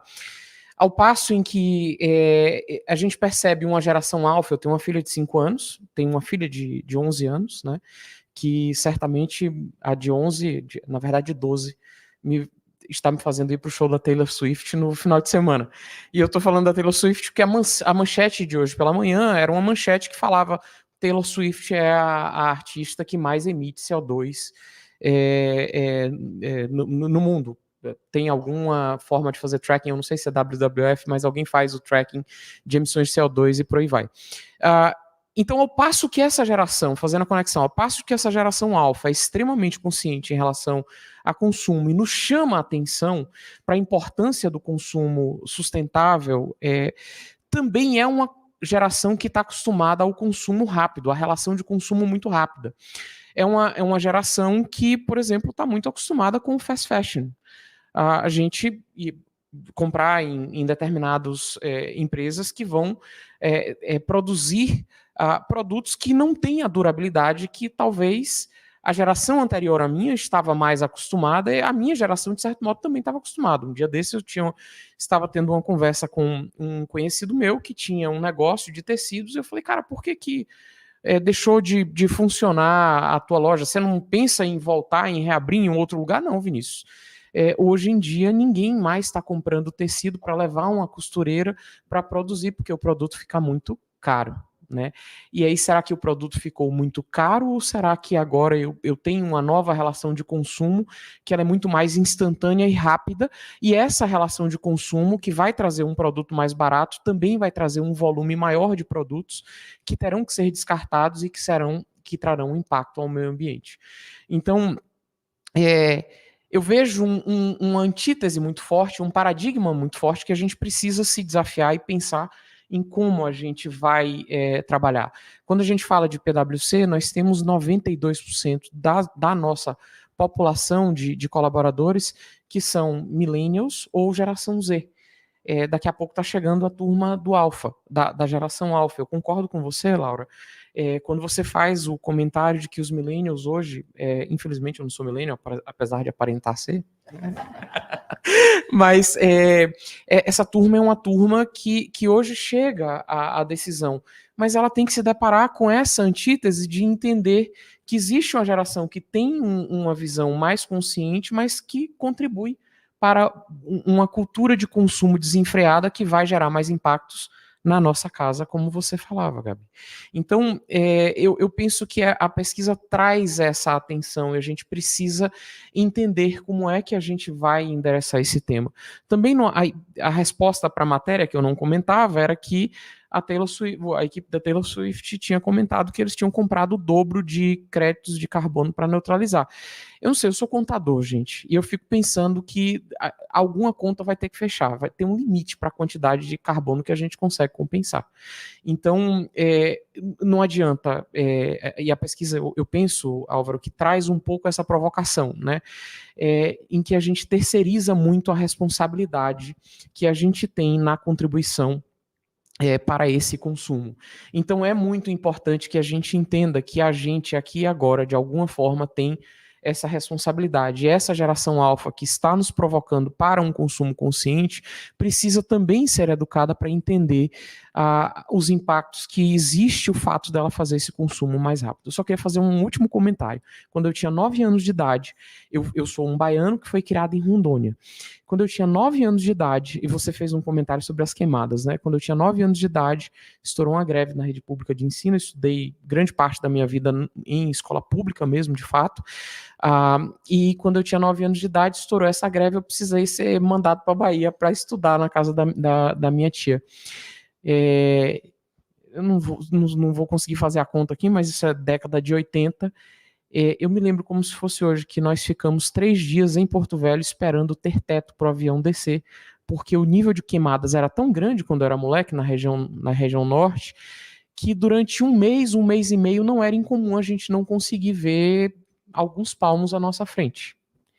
E esses dias eu fiquei muito impressionado com os meus amigos do grupo de infância me mandando fotos do rio, que a gente era moleque que brincava, e o rio, assim, eu não sei, talvez eu tenha crescido e a minha lembrança seja afetada, né? Mas a lembrança que eu tinha do rio era que era um rio gigantesco. A gente está passando por um período de seca que eu nunca vi, eu morei na Amazônia, né? Eu fui criado na região amazônica, que a gente nunca viu, e as fotos do rio me impressionavam, porque era um rio que a gente morria de medo, era muito caudaloso e parecia um córrego, né? Então, de fato, eu penso que a pesquisa ela é muito relevante e muito importante porque ela faz um chamado a que a gente tenha essa visão de não ter a terceirização. A gente está muito preocupado em comprar crédito de carbono para neutralizar, a gente está muito preocupado com o outro, em terceirizar a responsabilidade, e a gente tem uma responsabilidade muito importante para contribuir com esse futuro do meio ambiente. Então, me calo agora, Álvaro. Não, imagina, foi fantástico. É que eu fui ouvindo e fui ligando um monte de pontinhos aqui e fui querendo reagir um pouco a todos, porque todos trazem muitas conexões com o que tem na pesquisa. Uma é que realmente os alfa estão educando os seus pais, né, ou provocando os seus pais, né, que não foram devidamente educados. Isso está muito claro na parte qualitativa da pesquisa, e que tem que aproveitar esse momento, porque se fica também em alguma medida muito claro que Z e Millennials não foram suficientemente bem educados do ponto de vista ambiental e de sustentabilidade, isso está muito ligado ao que não foi feito, né, neste momento da educação, né, que é a educação mais básica, a educação mais infantil, né? É ali que está, de fato, a construção de valores que vão para a vida, né? Então, é uma grande oportunidade. A questão do preço, essa questão é a grande questão que a gente fica, né, discutindo muito. E eu acho que uma parte da pesquisa qualitativa que também traz,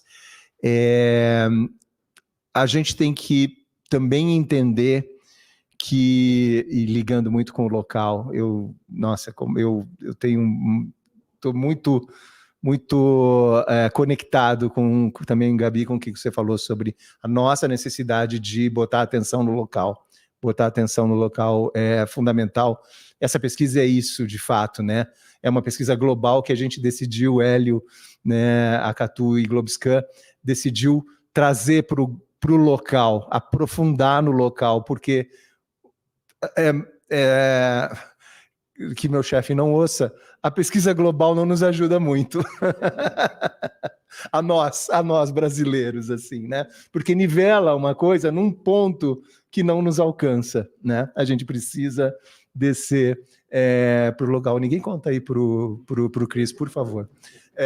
Aí o outro ponto e trazendo para o local, a gente precisa decidir se a gente quer falar com todos os brasileiros ou se a gente quer falar só com 30% deles, aqueles que têm, de fato, condições de escolha com relação aos seus recursos financeiros, né? 30%, 40%, o número que a gente achar, mas que é uma minoria, né?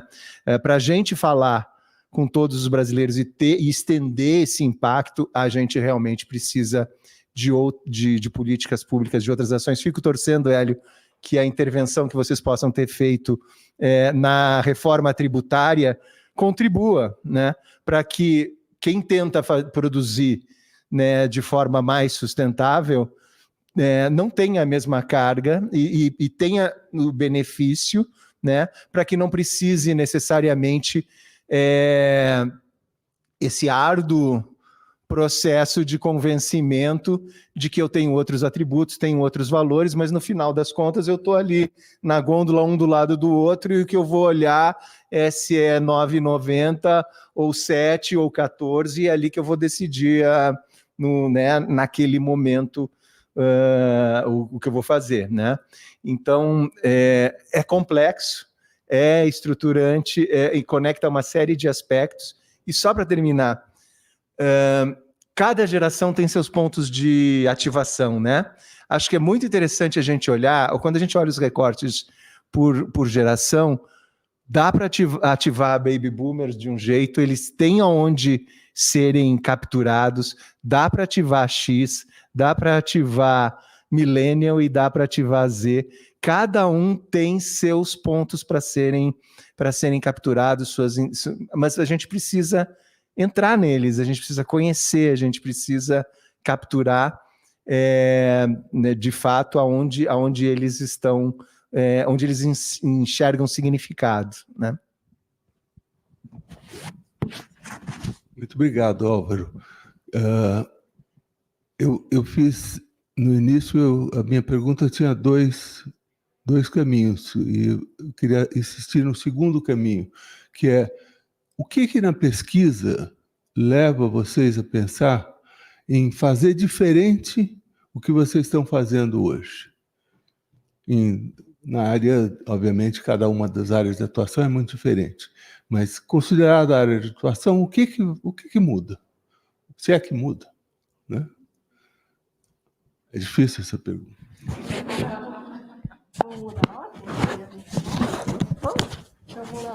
Eu estou pensando aqui, Hélio, e realmente não é uma resposta fácil, né? O que eu penso é que, olhando do seu ponto de vista corporativo, né, e do ponto de vista de onde é o teatro de atuação, eu fico pensando que há uma provocação muito grande a como a gente vai construir um diálogo com essas novas gerações para pensar esse consumo de forma mais consciente. Eu faço uma reflexão que há uma contribuição. Nós, por exemplo, fazemos o nosso processo de acompanhamento de emissões de CO2 e por aí vai. E algo que nós temos feito de maneira muito diferente, com uma contribuição muito forte catalisada aí pela pandemia, é uma reflexão de se eu preciso realmente fazer uma viagem, se eu preciso realmente... e aí reduzir o nosso consumo, a nossa emissão de CO2 mesmo, né? Então, isso é algo que a gente já vem fazendo diferente. E o que a gente pode, talvez, com o aspecto das contribuições da pesquisa, fazer de maneira diferente é fazer uma reflexão de como construir esse diálogo de consumo consciente com as gerações que habitam nesse espaço aqui, né? Então, eu penso que eu não tenho uma resposta, mas eu penso que a pesquisa me ajuda a construir uma grande pergunta para ser objeto de debate e de conversa aqui internamente. Eu vejo muito por esse prisma. Eu só adicionaria, talvez, Vinícius, ver a sua reação. A pesquisa indica também o como fazer esse relacionamento com geração Z e geração milênio. Esse como tem muito a ver com a experiência, com a prática, né? Então, eu só lembraria esse aspecto, porque para nós, obviamente, no Acatu, ele é fundamental, que é isso que nós fazemos, né? Não sei na PwC se isso... Como é que isso se reflete? Extremamente relevante, Hélio. Extremamente relevante, né? Nós somos uma organização de pessoas, né? E as gerações, elas de alguma forma, elas são... a gente tem um debate muito interessante com a professora Maria José, da Fundação Getúlio Vargas, sobre o tema geracional, né? E a gente também faz a reflexão de que essa é uma forma até, às vezes, mais fácil de você encaixotar as gerações. Mas a gente percebe também que você... tem pessoas em gerações que vão ter comportamentos diferentes, então é só uma forma mais fluida, mas para nós é muito importante, por sermos uma organização de conhecimento de pessoas, termos um entendimento de quais são as demandas dessas pessoas. É muito interessante quando eu vejo vida saudável e sustentável, né, a discussão de vida saudável, é um elemento que é muito importante, por exemplo, para a nossa pesquisa de clima com as nossas pessoas. É uma provocação que a gente sempre pergunta, né? A gente tem uma pesquisa lá na nossa Global People Survey, em que a gente pergunta para as pessoas se é possível manter uma vida equilibrada neste ambiente de trabalho, né? Eu já fui líder de operação, já fui líder de escritório, já apoiei na liderança do escritório de Salvador, já fui líder do nosso escritório no Recife, abri uma operação em Fortaleza, e eu sempre fiquei muito incomodado, porque os percentuais de resposta não necessariamente eram os melhores ou os que a gente gostaria de ter. Mas também faço a reflexão, como na condição de líder, de que o elemento de... você tem as métricas de vida saudável, que vão ser as métricas dos médicos, né, dos doutores, mas também tem um elemento muito pessoal. Ter uma vida equilibrada é uma questão muito pessoal. Para mim, hoje, foi muito importante acordar cedo e poder acordar minhas filhas para ajudar minha esposa para prepará-las para ir para a escola. Pode ter outra pessoa que... E eu fiz uma escolha. Eu sou triatleta. Eu ia pedalar. Eu falei, não, hoje eu não vou pedalar. Hoje eu quero acordar minhas filhas. Então, esse equilíbrio é um elemento muito pessoal, né? respondendo sua pergunta, é um elemento muito relevante, porque a gente trabalha com pessoas e a gente precisa ter informações e conhecimento para entender o que é que são essas demandas das pessoas. Então, a pesquisa ela contribui muito nesse aspecto geracional. Obrigado, Vinícius. Laura. Eu acho que tem um desafio, assim, que acho que precisa mudar, e acho que a gente precisa mudar muito, inclusive pensando nos profissionais de sustentabilidade, nas marcas que atuam com isso, que é de se desafiar a simplificar a nossa narrativa, simplificar o nosso discurso e talvez tentar... A gente pode ter esse olhar sistêmico, esse olhar complexo e entender que a emergência climática já está acontecendo no presente, mas nem todas as pessoas têm isso tão tangível quanto os profissionais do setor. E eu acho que a gente comete um erro de tornar isso sempre muito complexo na forma que a gente comunica e também que a gente quer que todo mundo entenda no mesmo nível de complexidade, talvez, que a gente tem, né, e de entendimento. Então, acho que tem um desafio que é como que a gente tem comunicações mais simples e talvez de um passo de cada vez e trazendo para a esfera pessoal e trazendo para essa casa, para essa família, para esse núcleo, que é um lugar seguro, que acho que é alguma coisa que a pesquisa traz e que eu concordo que é um reflexo da pandemia, né? Na pandemia a gente viu um maior consumo de bem-estar, de alimentação saudável, no Mercado Livre cresceu o consumo de produtos orgânicos, de produtos veganos, de produtos ligados a esporte. Então a bicicleta hoje, em todos os países da América Latina que o Mercado Livre opera, é o produto sustentável mais buscado. Então, tem um espaço para o bem-estar, para o autocuidado, quando a gente olha para a beleza, autocuidado, alimentação, que são pequenas mudanças de hábito que vão contribuir para um coletivo e para uma agenda maior, mas que não necessariamente esse consumidor precisa ou tem clareza disso no momento dessa escolha individual. Então, acho que tem esse desafio de fazer um movimento de simplificar e aproximar a comunicação e entender que é a eficiência na conta de energia que talvez vai motivar a escolha por esse produto, é a questão da saúde da sua família, e que a gente vai construindo aos poucos essa consciência coletiva, na medida, por exemplo, que a experiência com esse produto vai ser positiva, ou eu adquiri um produto por uma motivação pessoal, mas nessa embalagem veio uma narrativa que eu entendi que ele está contribuindo para uma coisa maior. Então, acho que tem uma mudança de narrativa, de trazer, acho que é importante gerar impacto positivo no planeta, mas gerar impacto positivo para as pessoas nessa esfera mais individual, que pode parecer um contrassenso quando a gente olha para a sustentabilidade e tem uma visão sistêmica, mas a gente está falando do dia a dia das pessoas e acho que isso é uma coisa que a gente não pode ignorar, que a pesquisa traz, e acho que como sociedade entender como que a gente também usa os momentos e o olhar da sustentabilidade para criar espaços mais seguros nesse ambiente tão hostil fora de casa. Né? Então, acho que as experiências que a gente for gerar como sociedade para fora de casa, acho que a gente precisa tentar trazer essa segurança e esse conforto e talvez essa proximidade. Né? Excelente, Laura, obrigado. Sim, Vinícius, sim, Laura, muito legal. Adorei o exemplo também do Tucupi, Laura. E, Hélio, vou dar 3 exemplos do que essa pesquisa pode inspirar a gente a fazer diferente. A primeira transformação é assumir que aquela velha comunicação de massas, nossas campanhas de agência, o olhar, né? Gente, já era. Não tem como.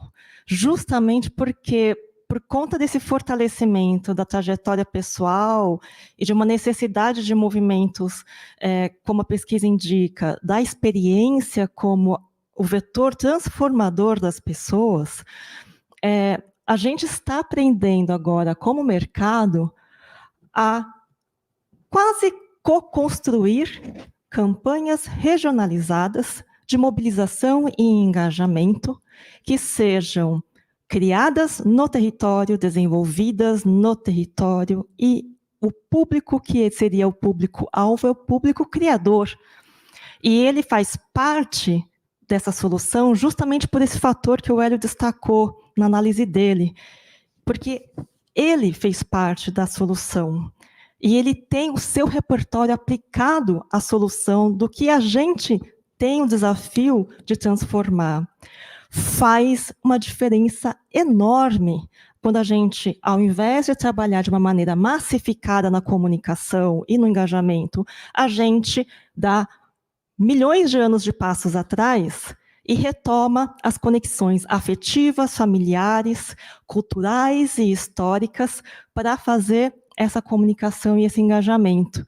Então, eu diria que a primeira coisa que realmente sinto que a pesquisa tem nos mostrado como tendência é vamos fortalecer muito mais, como, né, Djamila tem fortalecido muito, essa compreensão do legado do lugar de fala de cada um como vetor transformador desse comportamento.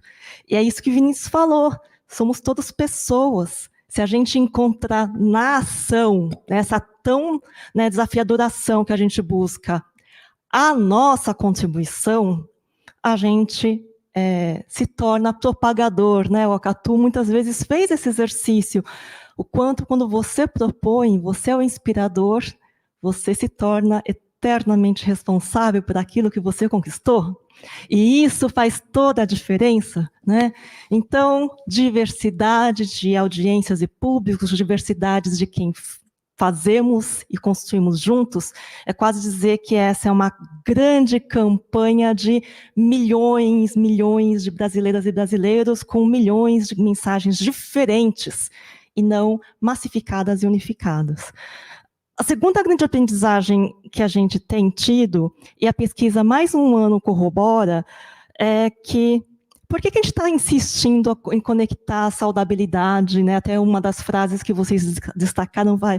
Nunca ouvi falar em saudabilidade, não. Eu nunca esqueço que as pesquisas, né, lá no começo falavam sustentabilidade, o que é isso, né, Ju? A Ju da Unilever está aqui, a gente quantas vezes conversou sobre isso? Por que a gente está insistindo em, talvez... essa nossa vontade de trending topics, né? Trend tendências, temos que contar e temos que conectar saudabilidade. É exatamente isso que a Laura falou.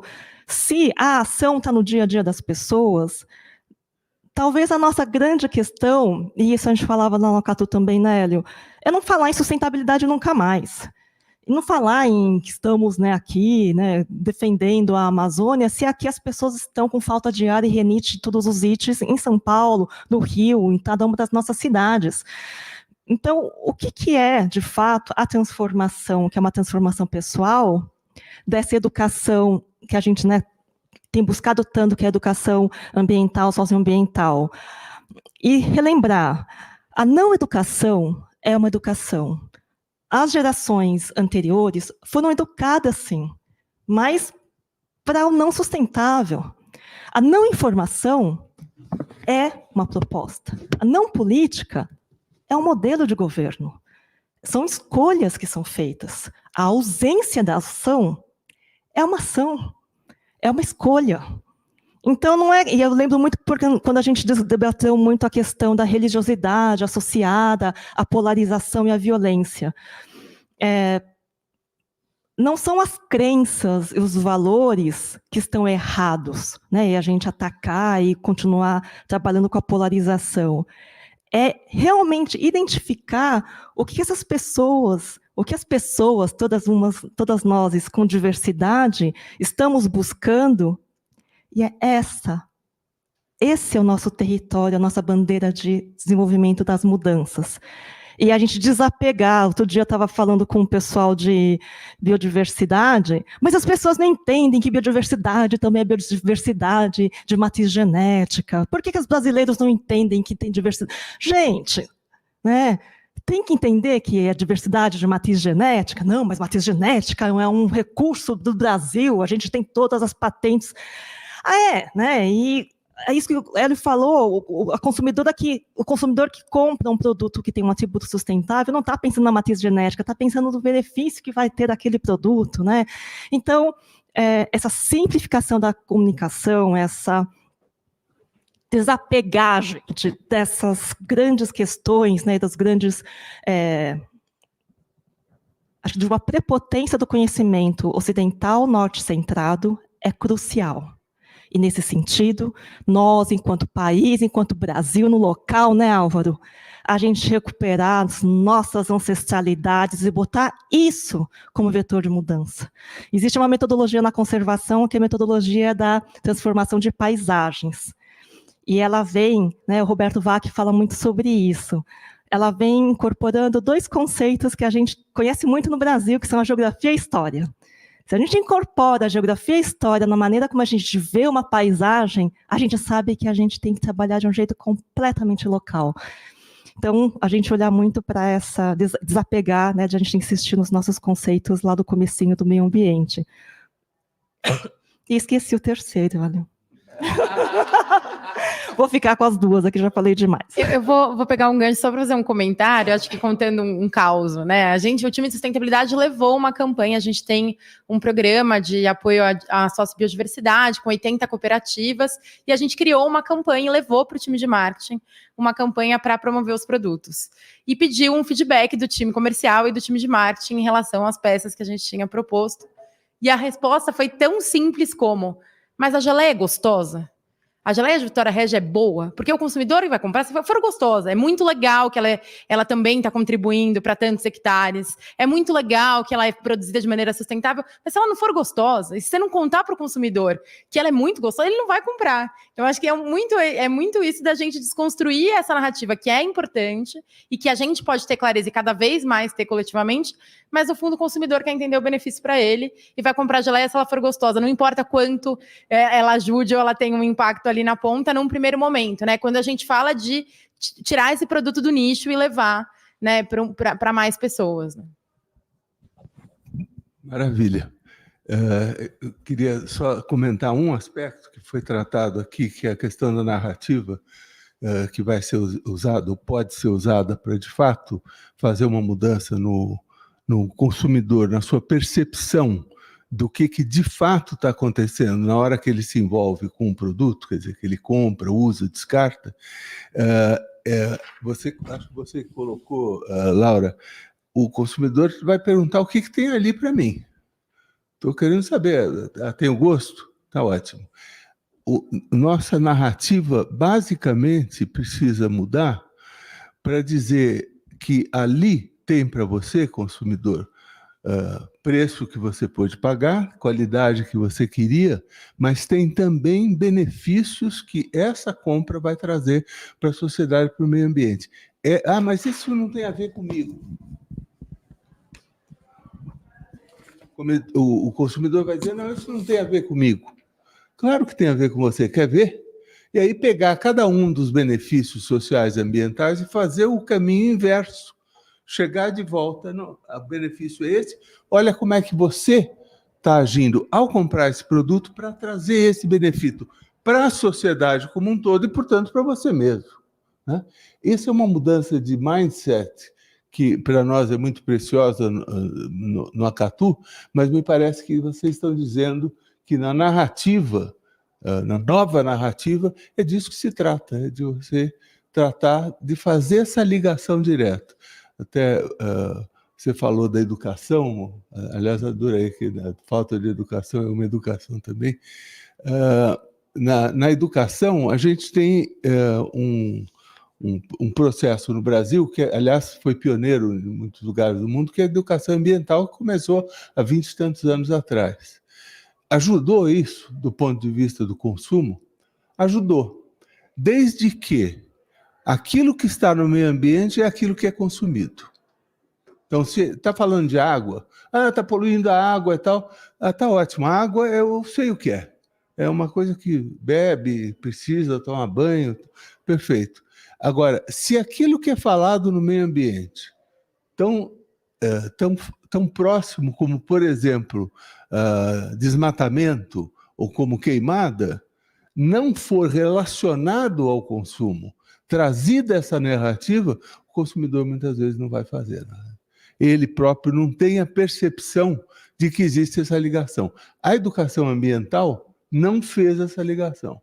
A diferença da educação para o consumo consciente para a educação ambiental é essa.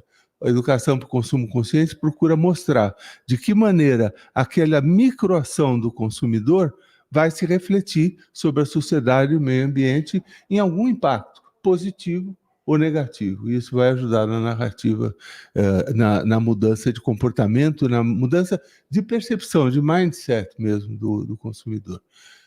A gente tem mais 10 minutos e eu estava vendo aqui na programação? Hélio, eu vou pedir licença a vocês, eu vou ter que me ausentar. Queria agradecer a oportunidade de participar desse painel sensacional, com pessoas maravilhosas. Aprendi muito aqui nesse espaço de tempo. A pesquisa é uma pesquisa relevantíssima, produz conhecimento muito importante a ser compartilhado com as organizações e com as pessoas de uma forma geral. Então, queria agradecer a oportunidade, dizer que é um prazer poder ceder esse espaço e estar junto com vocês nessa pesquisa que é tão importante para fazer uma provocação e uma reflexão tão relevante para a gente enquanto ator principal nessa nossa casa, como você falou, Gabi. Foi um prazer conhecê-la, Gabi, Laura e Álvaro. O Hélio já conhecia de bastante tempo. Sintam-se à vontade. Eu vou precisar dar uma saída. Obrigado, pessoal. Obrigado, Vinícius. Muito obrigado. A PwC é nossa auditora, então nós temos um benefício de ganho de credibilidade emprestado da PwC para nós, que a gente gosta muito. Hélio, a gente está se encaminhando para o encerramento e eu queria ver se alguém da plateia tem alguma pergunta, senão a gente abre para perguntas dos nossos internautas, amigos internautas. Alguém aqui que está com a gente quer fazer alguma contribuição, alguma pergunta? Enquanto vocês pensam, eu vou passar aqui então por uma pergunta que veio dos nossos amigos que estão acompanhando online, né? Várias perguntas, na verdade, né? E uma é bastante focada em como fazer o consumidor, os brasileiros, lerem mais os rótulos, né? Como trabalhar essas informações para que elas sejam melhor compreendidas por todos, né? A gente sabe que o brasileiro tem uma taxa de leitura muito baixa de rótulos, é claro, considerando também aí o analfabetismo da população, né? As diferenças de entendimento. Então, como trabalhar essas informações em rótulos, como transmitir melhor essas informações, se vocês, quem se sentir confortável, né, para responder, mas eu imagino que seja com você, Laura. Bom, então vou assumir a responsabilidade aqui. Não, eu acho que a imagem é uma grande aliada para a gente comunicar de uma maneira mais inclusiva, né? Acho que a gente usar a iconografia, usar as embalagens para comunicar também a estética que está envolvida e os valores culturais que fazem parte da produção desse produto, né? Então, eu acho que é muito importante a gente olhar para design, de fato, para além do texto, para a gente conseguir comunicar por meio da embalagem. A gente, dentro desse programa de apoio a cooperativas da sociobiodiversidade, a gente fez uma parceria com uma agência no Pará e com estudantes da Universidade do Pará para ajudar a refazer as embalagens, os rótulos e o storytelling de algumas marcas que sentiam essa necessidade. E foi muito, muito interessante assistir esse processo das cooperativas construindo essa narrativa e ter ali profissionais, estudantes de design tentando traduzir toda essa riqueza e essa inteligência ancestral de uma maneira visual, né? Então, acho que esse é um caminho, né, que exige investimento, mas acho que a gente tem muitos bons profissionais que podem ajudar as marcas e os pequenos negócios a comunicarem melhor por meio das embalagens. E acho que quando eu olho, por exemplo, para o e-commerce, né, acho que tem essa oportunidade também de, na experiência do usuário, a gente começar a destacar esses produtos e trazer selos, né, e também fazer isso de uma maneira que seja mais intuitiva. Então, no Mercado Livre, esse ano a gente conseguiu um avanço, que dentro da ficha técnica de produto, a gente tem ali uma sinalização de que o produto tem impacto positivo, mas a gente agora está justamente desafiando que é como que a gente traz isso como um ícone, como um selo que traga mais destaque e o consumidor não precise ler a ficha técnica ali para encontrar a informação. Excelente. Diga, Fernando. Bom dia, eu sou o Fernando, do Acatu, da área de educação do Instituto Acatu. Eu trago mais algumas reflexões que eu fui, né, anotando aqui. A primeira que é a questão que chamou muita atenção da relação entre a casa e a rua, né? Na verdade, ela é uma metáfora, eu acho, né, para a questão do controle, né, da previsibilidade, né? O que está dentro de casa, eu consigo controlar mais. O que está fora, eu sou muito mais influenciado, fora de casa, sou muito mais influenciado do que tenho controle. Em casa, eu consigo tanto ser influenciado, mas também eu consigo ter mais controle sobre as ações, sobre os impactos das minhas ações, das ações das outras pessoas sobre mim. no ambiente domiciliar, né, doméstico. Então, acho que isso talvez seja um ponto, né, legal da gente refletir também. E faz todo sentido também para a questão, eu acho, da forma como a gente vai comunicar, vai trabalhar a educação, né? Eu acho que tem até esse paralelo entre comunicação e educação é um paralelo bem interessante também, porque a comunicação ela se dá num tempo mais imediato, né? Enquanto que a educação ela se dá num tempo mais maior, num tempo mais longo, né? Então, acho que isso é uma reflexão legal, não sei se vocês concordam, de que quando a gente fala em práticas, em engajamento, em adoção de práticas, ou de criar essa consciência de que muitas vezes até a gente trabalhando com professores, né, com públicos de comunidades em vulnerabilidade, muitos, a gente fala assim, você reutiliza resto de vegetais, de hortaliças, para colocar nas plantas? Eu faço isso. Pois é, isso é uma prática sustentável. As pessoas não sabem. E aí algumas vezes não é uma escolha, né? Por exemplo, pessoas que a vida toda utilizaram transporte coletivo, né? Seja em ônibus, seja metrô. Muito raramente pegam um táxi, muito raramente, e não tem um carro próprio, particular, né? Essas pessoas, elas são mais sustentáveis, mas elas não tiveram escolha. Isso é uma outra provocação que a gente precisa refletir também. Eu acho importante.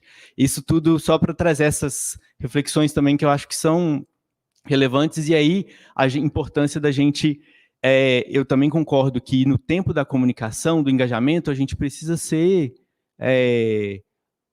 nesse sentido de a pessoa não precisa necessariamente compreender como ela está sendo mais sustentável para que ela seja mais sustentável.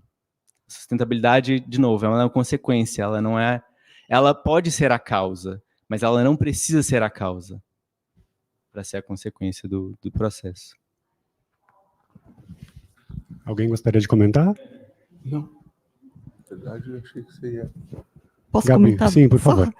Fernando e seu Bem Viver. A Romaria do Bem Viver acabou de acontecer no Tapajós, lá na Bacia do Tapajós. Coletivos de juventude que moram no Tapajós realizaram a segunda Romaria do Bem Viver. E é o que esses jovens, comunidades ribeirinhas, extrativistas falam. Nós estamos aqui porque a gente quer que o rio seja menos poluído? Sim. A gente também quer que tenha menos queimadas aqui? Sim. Mas, mais do que tudo, eu, né, enquanto juventude, né, eles falando isso muito fortemente, a gente quer que todo mundo possa ter um bem viver, que é a tal da qualidade de vida, né, que a gente fala, sustentável, né, que o NEP nomeou e definiu. Então, a gente precisa, né, a gente fala muito do change the system e fix the system. No momento que a gente tem indivíduos que têm um compromisso maior, né, estão mais conscientes nas suas escolhas, estão se conectando mais com o local, todas essas pessoas têm o potencial de se tornarem esses cidadãos ativos, como Maria Vitória Benevides tanto nomeou, dessa democracia mais participativa, onde todo mundo faz parte dessa solução. E as escolhas são mais sustentáveis porque o sistema está mais sustentável. E cidadãs conscientes dessa necessidade vão se tornar eleitoras, eleitores, consumidoras, consumidores muito mais exigentes do que elas estão recebendo do que é público, do que elas estão construindo do que é público. Essa questão, né, que ele também destacou, que é menos a terceirização, né, das responsabilidades e mais o compartilhamento dessas responsabilidades. E isso só por meio de uma democracia mais participativa, muito além da representativa, que a gente já sabe, né, que são esses ciclos todos super complicados. A solução está no território, a solução está no local. Quanto mais a gente fortalecer nessa direção, mais pessoas a gente vai conseguir trabalhando, aderindo e incidindo para que essas mudanças também aconteçam. A Gabriela tem toda a razão quando ela diz que, estando juntos na cooperação, os vários atores sociais, você consegue resolver o que quer que seja que é necessário para que um consumo mais sustentável ocorra. E aí eu, para encerrar, só relembro para alguns e falo pela primeira vez a outros que o consumo não é uma decisão individual. A gente acha que é. O consumidor vai lá, vai no supermercado, vou escolher esse aqui. Esse aqui foi escolhido porque não tinha muitos outros ali. Esse aqui foi escolhido pelo nível de informação que o consumidor tem. Se o consumidor tivesse mais informação, talvez ele não escolhesse. A escolha do consumidor depende do que faz o governo, depende do que faz a empresa, depende do que faz a sociedade civil. Essa questão leva à necessidade, idealmente, de uma cooperação local para resolver determinadas questões, e se a gente está falando do Brasil como um todo, encontrar os caminhos pelos quais, via narrativa do consumo, a gente consiga apontar, olha, aqui se tivesse havido uma entrada do governo dessa forma, uma entrada da empresa de uma outra forma, talvez tivesse resolvido a questão.